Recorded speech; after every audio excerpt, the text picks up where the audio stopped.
Constantinople, March 1917. The morning call to prayer echoes across a city that has not eaten properly in 8 months. In the railway yards along the Golden Horn, a German locomotive sits cold and silent. It should be carrying wheat from Anatolia. Instead, its boiler is being dismantled for scrap metal. The Berlin to Baghdad Railway, that iron thread meant to stitch three empires together, has been severed. Not by sabotage, not by bombardment, by something far more efficient, by Britain's decision that if one supply line could not be captured, then the entire system of global trade would have to die. This is the story of how the British Empire looked at a map, identified a single railway junction, and concluded that the only way to control it was to make the world so hungry, so desperate, so broken, that the railway would become irrelevant. The history books will call this World War I. That is the name given to the slaughter. But the war beneath the war, the one fought in ledgers and shipping manifests and currency exchanges, had a different name: economic annihilation. And its target was not German soldiers. It was the idea that any nation could exist outside the financial architecture London had spent a century building. Let us be clear about what Britain was in 1914. It was not an empire of land. It was an empire of debt instruments. The pound sterling was not backed by gold reserves. It was backed by the belief, carefully cultivated across 5 continents, that British credit was eternal. Every colonial officer in Delhi, every rubber plantation in Malaya, every diamond mine in Kimberley existed to generate cash flow that serviced that belief. The empire did not conquer to acquire. It conquered to collateralize. And by the summer of 1914, the collateral was failing. The signs were everywhere, if you knew where to look. Indian tax revenues were declining. Australian wool prices were stagnant. The Boer War had cost more than anticipated, and the Dreadnought program was bleeding the Admiralty faster than Parliament could approve budgets. Britain was not broke, but it was no longer solvent on its own terms. It needed the world to keep borrowing in pounds, keep trading in pounds, keep believing that the City of London was the only place serious money could be stored. And then Germany built a railway that threatened to make pounds optional. The Berlin to Baghdad line was never just infrastructure. It was a declaration of independence. When completed, it would allow Germany to move grain from the Balkans, oil from Mesopotamia, and manufactured goods from the Ruhr without ever touching a British port or paying a British bank. More dangerous still, it would allow every nation along that route to do the same. The Ottomans could sell directly to Berlin. The Austrians could buy directly from Baghdad. An entire parallel economy, outside Sterling, outside London, would come into existence. And if that happened, the pound would be revealed for what it truly was: not a currency, a monopoly.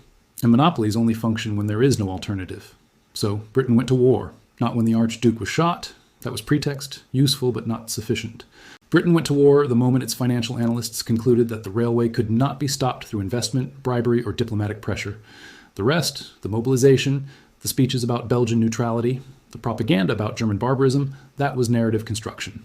The decision had already been made in rooms where the public was not invited and the minutes were not recorded. But here is what those rooms understood and the trenches did not.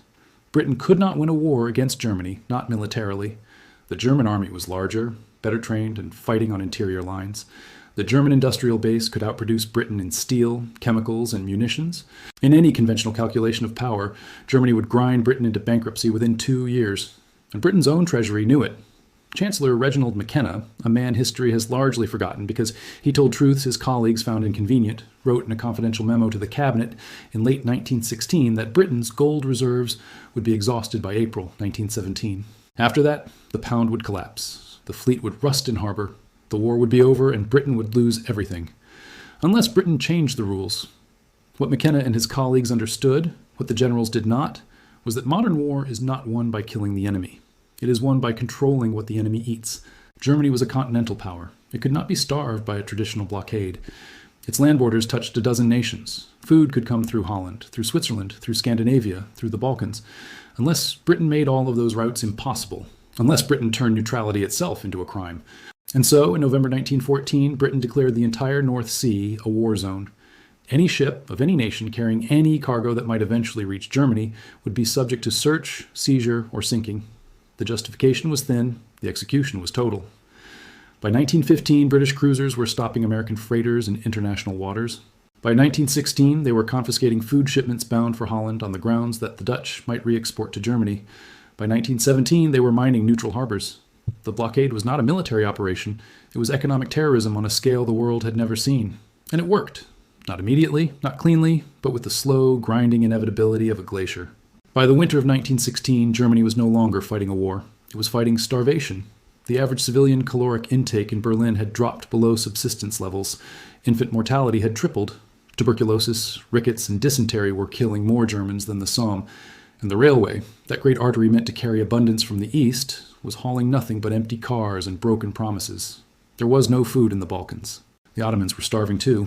The entire continental system Germany had tried to build was collapsing into famine. But the blockade extracted a price Britain had not anticipated. To enforce it, the Royal Navy had to violate the neutrality of every nation that traded with Germany. That included the United States. American cotton, American wheat, American steel, all of it was being seized or sunk by British warships operating under rules Britain had invented and no international court recognized. President Woodrow Wilson, a man who fancied himself a moralist, watched British cruisers humiliate American shipping and said nothing. Not because he approved, because Britain owed America money, billions of dollars. Loans issued by J.P. Morgan and backed by the largest banks in New York.